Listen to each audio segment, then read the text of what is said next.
The autumn night was cold and quiet in the mountains outside, was alone in her grandmother's old farmhouse.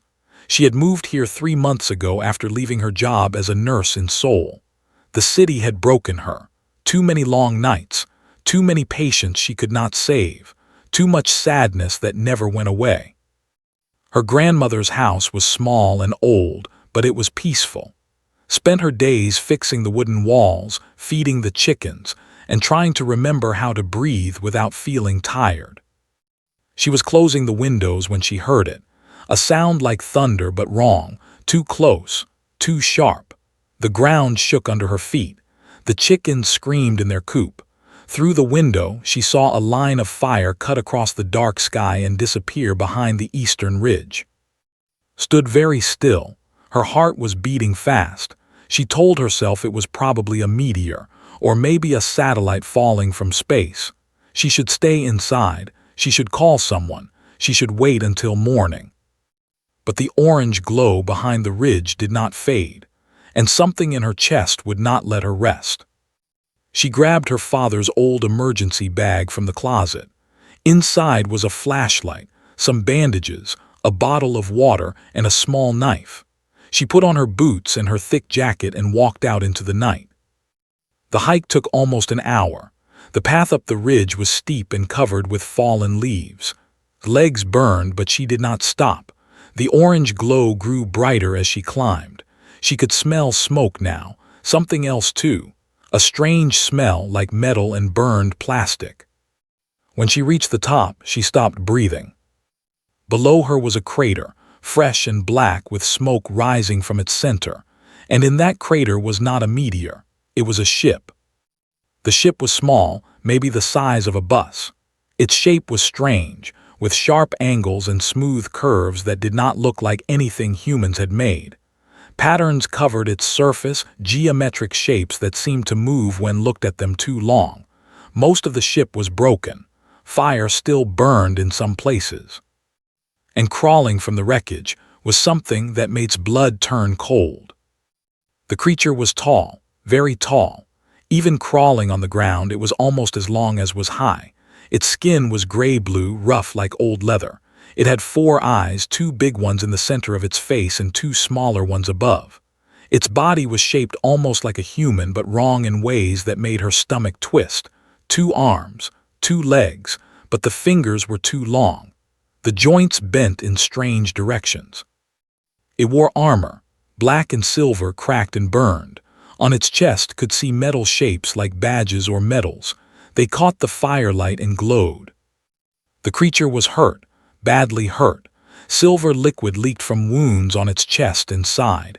Not red blood, silver. It pooled on the ground beneath the creature as it dragged itself away from the burning ship. Then it saw her. 4 eyes locked onto his face. The creature stopped moving. For a long moment they just stared at each other, human and alien, both frozen in fear. The creature raised one hand. 3 long fingers and 1 thumb spread wide.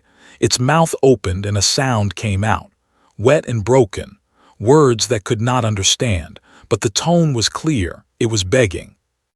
His hands were shaking, her whole body was shaking. Every part of her brain screamed at her to run. This was not possible. This was not real. Aliens did not exist. Spaceships did not crash in the Korean mountains. This was a dream, a nightmare. She needed to wake up. But the silver blood kept spreading, and the creature's 4 eyes kept watching her. And in those eyes, behind the strangeness, saw something she recognized. Pain, fear, loneliness, the look of someone who was dying far from home.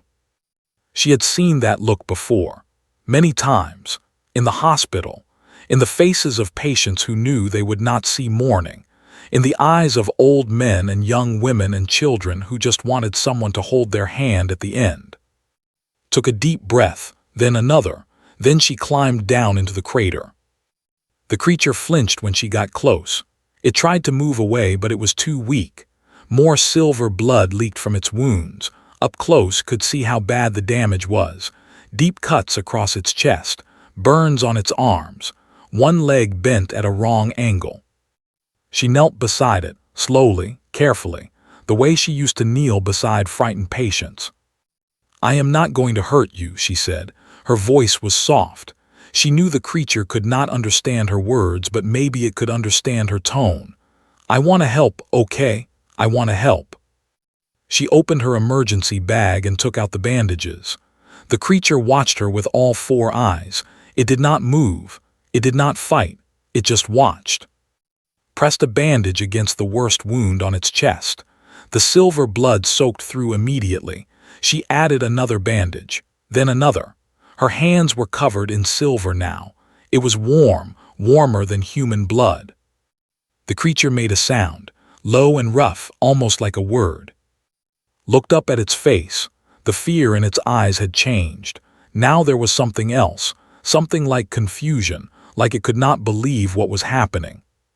"It is okay," said. "You are going to be okay. I will help you." She did not know if that was true. She did not know anything about alien bodies or alien medicine. She did not know if this creature was dangerous or peaceful or something in between.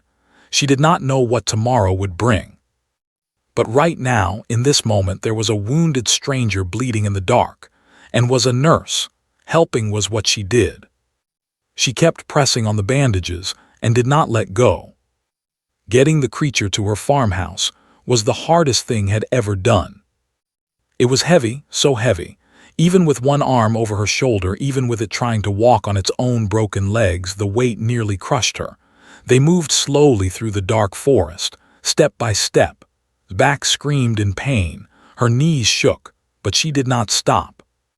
The creature made sounds as they walked, sometimes like words, sometimes like groans of pain.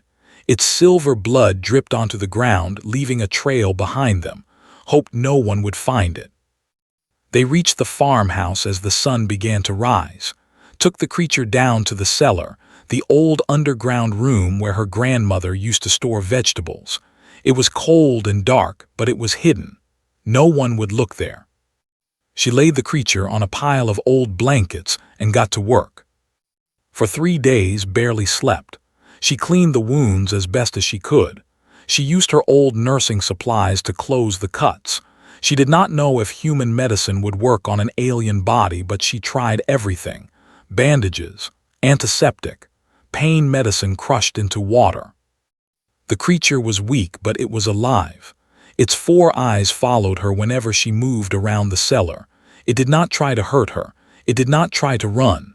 It just watched and waited. On the 3rd day, the creature showed her something. It reached into a pocket on its damaged armor and pulled out a small device. It was rectangular, about the size of a phone, with a cracked screen that still glowed with soft blue light. The creature held it up and spoke into it, strange words in a language that sounded like rocks grinding together. Then the device spoke back, in Korean. "Thank you."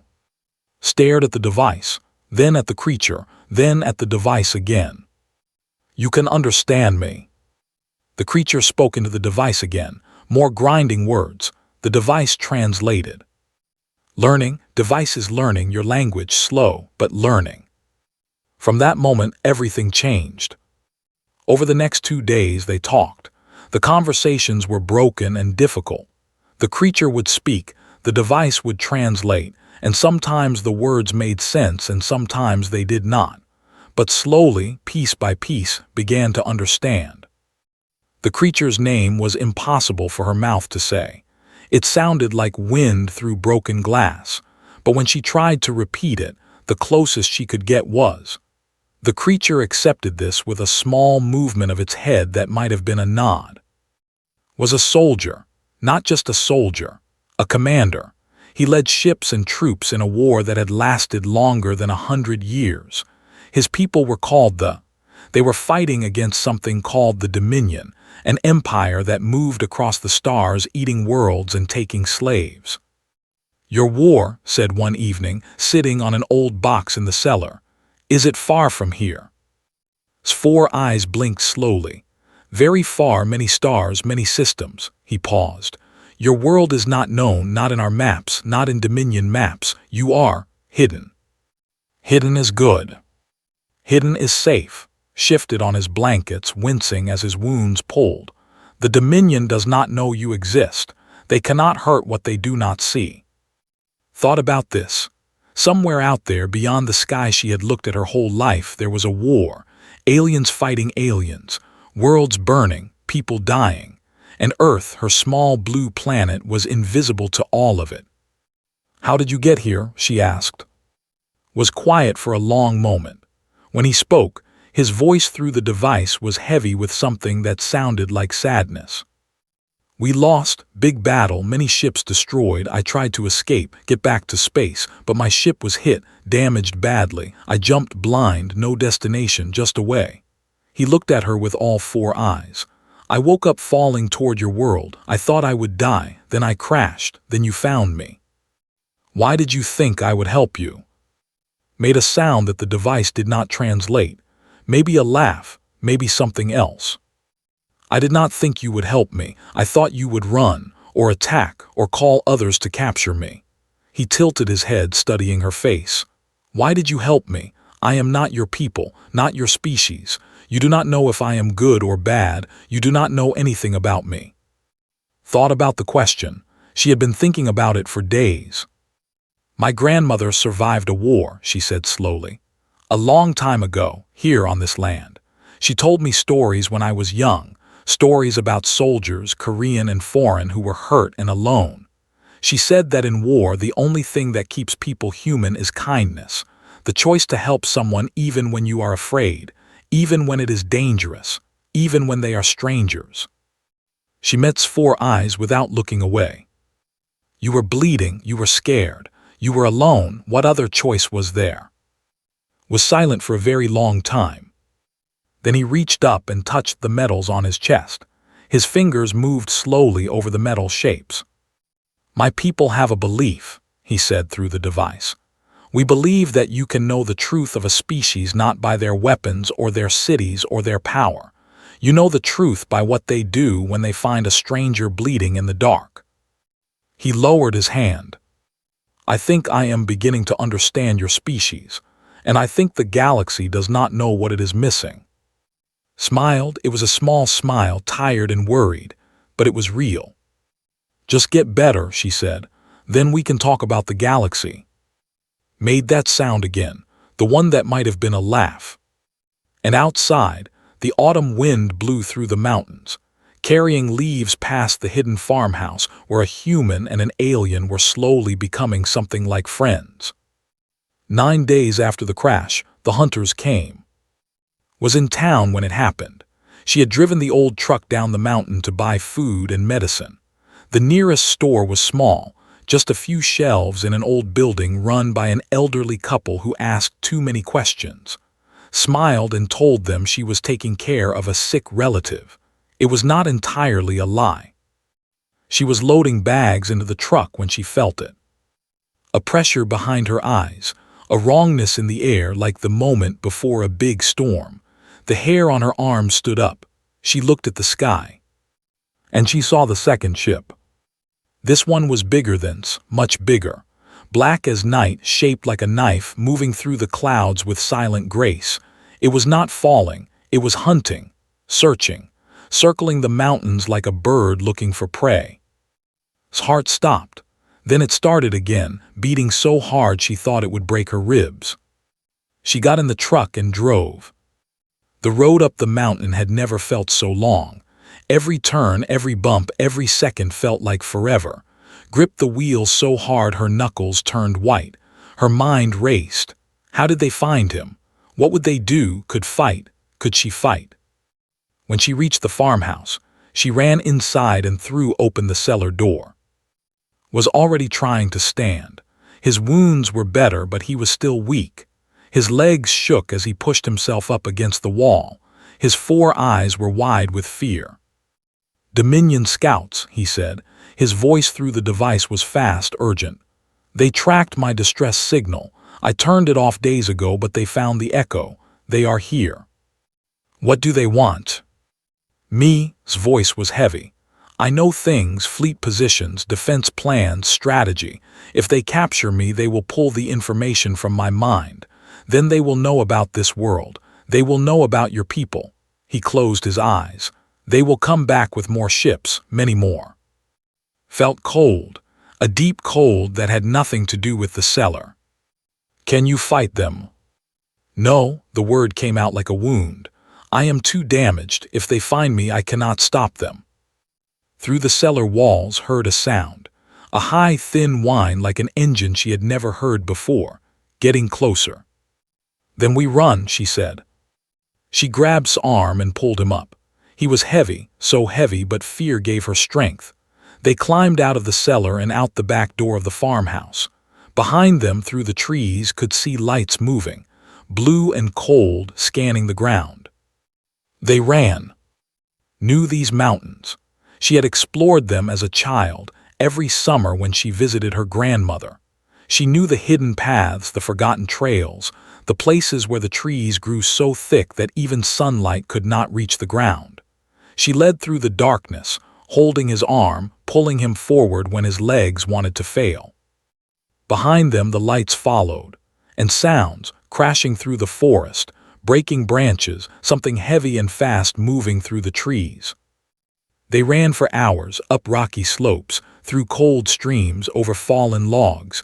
Lungs burned, her muscles screamed, but she did not stop, she could not stop. Finally, as the sky began to turn gray with early morning, they reached the caves. There was an old Buddhist temple on the far side of the mountain. Tourists never visited it because the path was too dangerous. But near the temple, hidden behind thick bushes and fallen rocks, was an entrance to a cave system. Had found it as a child. She had never told anyone about it. She pushed inside and followed him into the darkness. The cave was cold and wet, but it was deep.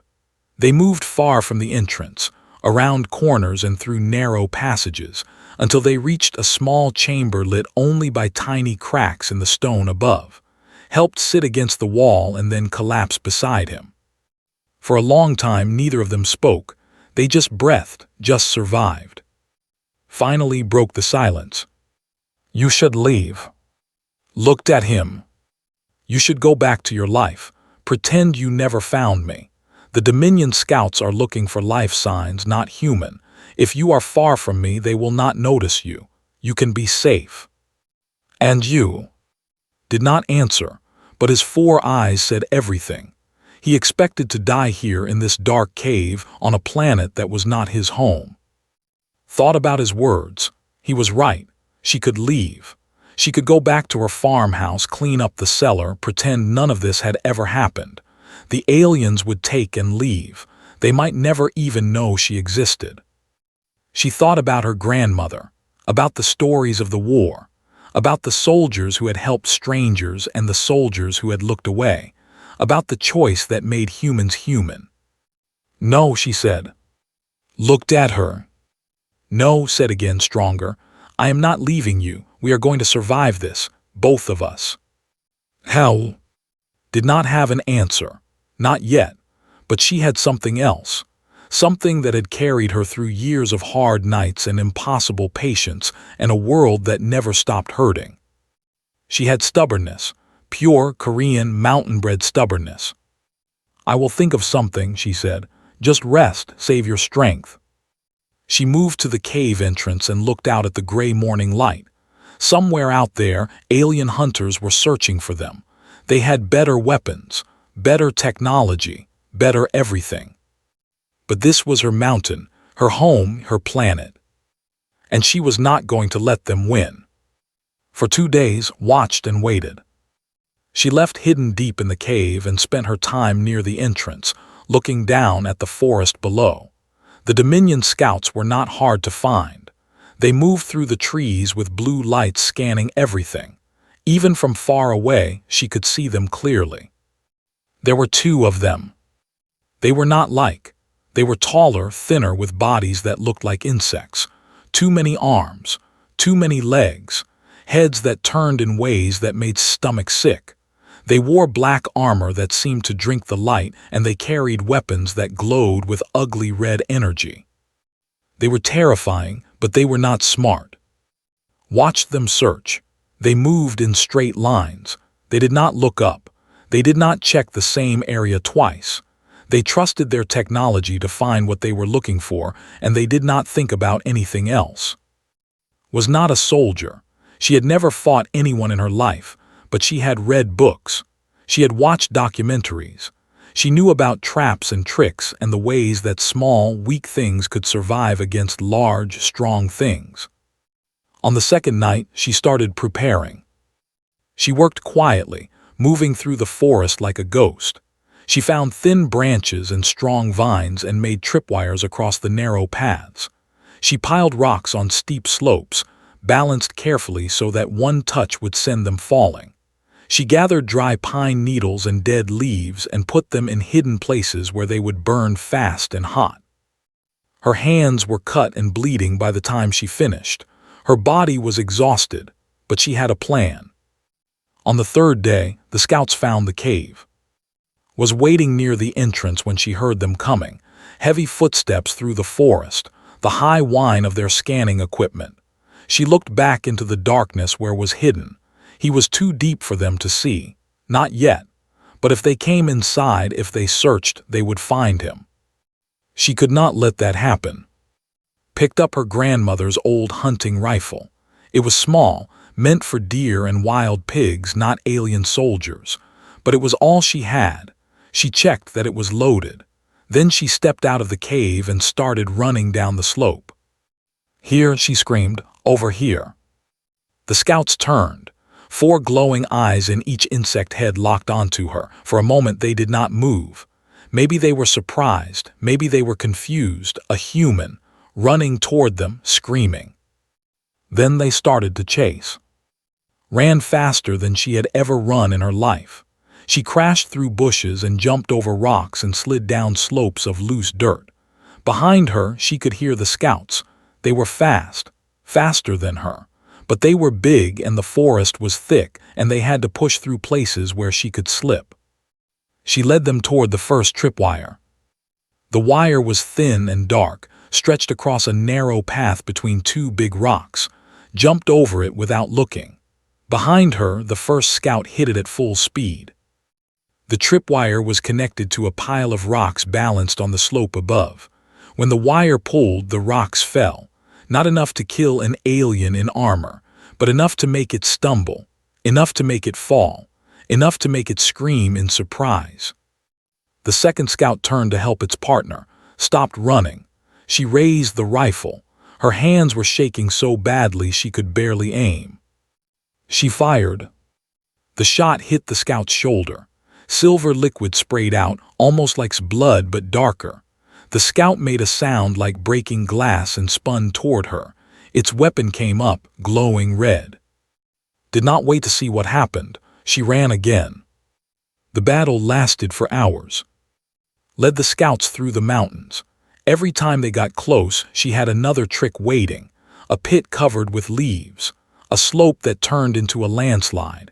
A narrow ravine where their large bodies got stuck. They hit her once. A glancing shot that burned across her arm like fire. She screamed but kept moving. She could not stop. If she stopped, she died. If she died, died. If died, the aliens would find out about Earth. She could not stop. Near an old mining tunnel, she made her final stand. The first scout was already wounded from the rockslide. It was limping, moving slowly, falling behind. Waited until it entered the tunnel, then lit the fuse she had prepared. The explosion was small, but it was enough. The old wooden supports cracked.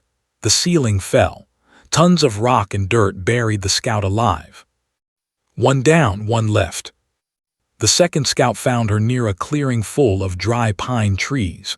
Its armor was damaged now, cracked in several places. But its weapon still worked, and its eyes still glowed with cold hate.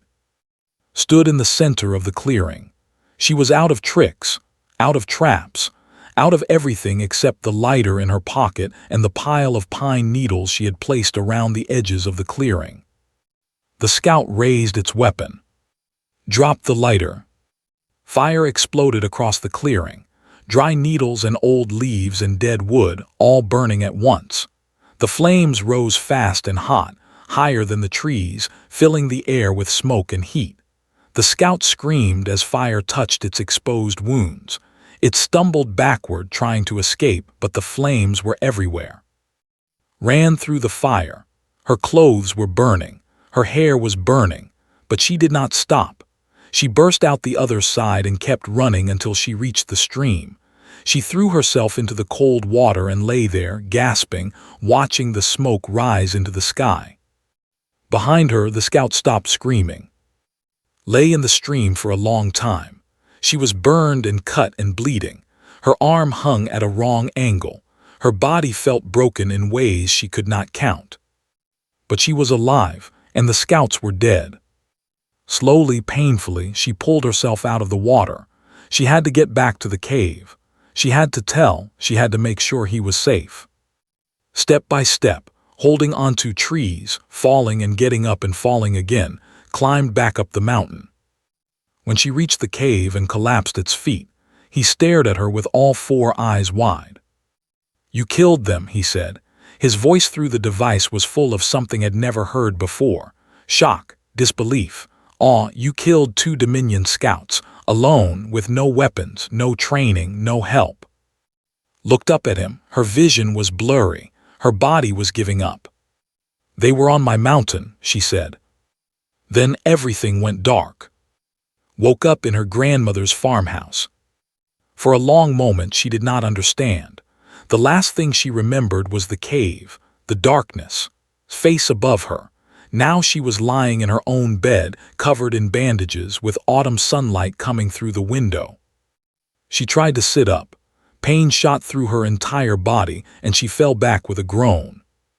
"Do not move." His voice came from somewhere nearby. Turned her head and saw him sitting in the corner of the room. He looked different, better.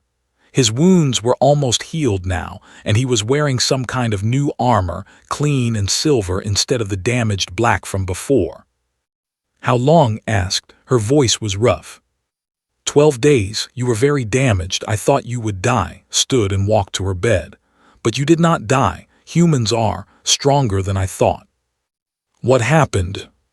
Sat in the chair beside her bed. His 4 eyes studied her face with an expression she had learned to recognize as concern. "After you fell, I activated my emergency beacon. The backup one hidden in my body. Dangerous because the Dominion could have found it too. But you were dying and I could not let you die. Not after what you did." He paused. "My people came, a rescue ship sent to find me. They arrived 3 days after the battle. They found the dead scouts. They found the traps you made. They found the burned clearing." He shook his head slowly. "They did not believe it. One human with no advanced technology, no weapons, no training. They thought I was lying. They thought there must have been others, an army, a military force." "There was only me," said. "I know, I told them. I showed them the recordings from my translator device. Everything you did, everything you said." Leaned forward. "You do not understand. In all our history, no single person has killed 2 Dominion scouts alone. Not any species we know. They are trained hunters, elite warriors. They have killed thousands of us. I got lucky." "No," his voice was firm. "Luck does not make traps. Luck does not plan battles. Luck does not run through fire." He reached out and touched her hand very gently. "You are something new, something my people have never seen, and they want to honor you." Did not know what to say. She lay there, staring at the ceiling, trying to understand. "The farmhouse," she said finally. "It was destroyed, the scouts. My people rebuilt it as a gift." Almost smiled. "They are good at building, and they wanted to do something for you, something small since they cannot give you what you truly deserve." Before could ask what he meant, she heard a sound outside, a low hum like 1,000 bees. She turned her head toward the window. A ship was landing in the field beside the farmhouse. It was beautiful, silver and white, shaped like a leaf falling from a tree, moving with grace that made his heart ache. As she watched, a door opened in its side and figures began to walk out. Dozens of them, all wearing the same silver armor all walking in perfect formation toward the farmhouse. "What is happening?" asked. Stood, can you walk? His body screamed at her not to try, but she pushed herself up anyway, helped her stand, and together they walked slowly out of the bedroom, through the house, and out the front door. They were waiting. They stood in perfect lines, like soldiers at attention. Their 4 eyes watched with expressions she could not read. At the front of the group was a taller than the others, with armor covered in medals and marks of rank. Walked forward and stood beside the tall, then he turned to face. In his hands was a small box. This is called the Star of said. His voice was formal now, serious in a way she had never heard before. It is the highest honor my people can give. In all our history, fewer than 100 beings have received it. Never someone from outside our species. Never a stranger who had no reason to help us. He opened the box. Inside was a medal, a silver disc about the size of his palm with patterns that seemed to move and shift like living things. In the center was a symbol she did not recognize, but somehow it felt right, like it belonged. You saved my life when you could have run. You hid me when you could have given me up. You fought for me when you could have stayed safe. His 4 eyes met hers. You are a stranger from a world we did not know existed, but you showed us something we had forgotten. That kindness is not weak. That compassion is not foolish. That one person with nothing but courage can change everything. He walked forward and placed the medal in her hands. Behind him, every in the field pressed their hands to their chests and bowed their heads. The tall one, the soldiers, all of them bowing to her. Stood there holding the medal, with tears running down her face. Your world will remain hidden, said quietly. This I promise. The Dominion will never know you exist, but my people will remember. We will tell stories about you, about the human who found a bleeding stranger in the dark and chose to help, about the nurse who fought monsters with nothing but traps and fire, about the woman who showed us what your species could be. He reached out and touched her shoulder. The galaxy is vast, it is full of pain and war and suffering, but it is also full of people like you, people who choose kindness even when it costs them everything. He smiled, a real smile this time. Someday your people will reach the stars, and when they do, they will not be alone. They will be waiting because of you. The ship began to power up. The soldiers turned and walked back toward it, but stayed a moment longer. Thank you, he said, for everything. Then he too turned and walked to the ship. The door closed. The engines hummed. And slowly, gracefully, the ship rose into the autumn sky and disappeared among the clouds. Stood in her grandmother's field, watching until it was gone. Then she looked down at the medal in her hands. The silver patterns moved like water, reflecting the sunlight, beautiful in a way that nothing on earth had ever been. She thought about her grandmother, about the stories of the war, about kindness and strangers and the choices that made people human. She thought about the stars, and the promise that someday humanity would not be alone. Then she smiled, put the medal in her pocket and walked back inside to make tea. The world was bigger now, stranger, more dangerous and more wonderful than she had ever imagined. But some things did not change. Kindness was still kindness, help was still help, and tea was still the best thing to drink after a long, impossible day. Put the kettle on and waited for the water to boil. Outside, the autumn wind blew through the mountains, carrying the scent of pine and earth and something new, something like hope. And somewhere among the stars, a story was being told about a planet called Earth, and a woman named, and the day she reminded an entire species what it meant to be brave.